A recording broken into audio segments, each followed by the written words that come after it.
Hi hello అండి, ఎలా ఉన్నారు? అందరూ బాగున్నారా? ఈరోజు స్పెషల్ వచ్చేసి వంకాయ కర్రీ అండి.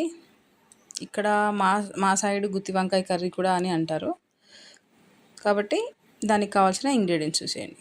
కొబ్బరి పొడి, ధనియాల పొడి, కారం, పప్పులు, చింతపండు, పసుపు,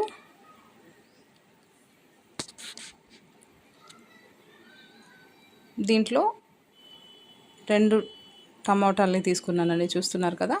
సో మనకి వంకాయలు వచ్చేసి ఇలా చిన్న చిన్నగా కొంచెం మంచిగా రంగులో ఉండేటి తీసుకోవచ్చు. మీ సైడ్ ఎలా దొరికితే అలా మీకు వీలున్నట్టు. సో 2 టమాటాలు అండ్ ఎర్రగడ్డ ఆప్షనల్ అండి, మీరు కావాలనుకుంటే వేసుకోవచ్చు, లేకపోతే స్కిప్స్ చేసేయచ్చు. ఓకేనా. దీంట్లో మెయిన్ ఇంగ్రీడియంట్ వచ్చేసి అల్లం వెల్లుల్లి అండి. అల్లం వెల్లుల్లి పేస్ట్ ఉంటే మీరు పేస్ట్ కూడా వేసుకోవచ్చు, లేదా నేనైతే ఫ్రెష్గా ఉంటుందని ఇలా తరిగేసుకొని దాంట్లోనే మిక్సీ పట్టేస్తాను. ఓకేనా. చూడండి, ఇదంతా మిక్సీ పట్టేసి నేను కర్రీ చేసేసాను. చూడండి, అసలు సూపర్గా వచ్చింది కర్రీ. అసలు చాలా ఎమ్మిగా చూస్తున్నారు కదా, ఎంత బాగుంది అసలు. నాకైతే నోట్లో నీళ్ళు ఊరుతున్నాయండి. చాలా చాలా అంటే ఇష్టం. మా పిల్లలు అంటే కొంచెం గ్రేవీ పెడితే మంచిగా తింటారు, అందుకని గ్రేవీ పెట్టాను. ఓకేనా.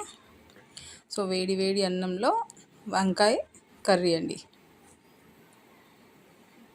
సో మీ సైడ్ ఎలా చేసుకుంటారో మీరు కామెంట్ చేయండి.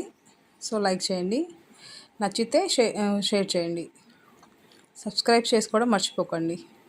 సో మీకు ఈ వంకాయ కర్రీ ఫుల్ వీడియో కావాలంటే నేను ఈ షార్ట్ కింద ఇస్తాను.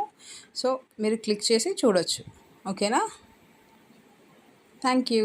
సబ్స్క్రైబ్ చేసుకోవడం అయితే డెఫినెట్లీ మర్చిపోకండి. ఒక లైక్ వల్ల నా వీడియో వేరే వాళ్ళకి ఎక్కువ మందికి షేర్ అవ్వడానికి హెల్ప్ అవుతుంది. సో ప్లీజ్ కంపల్సరీ సబ్స్క్రైబ్ చేసుకొని లైక్ చేయండి. సో ఎమ్మి వంకాయ కర్రీ.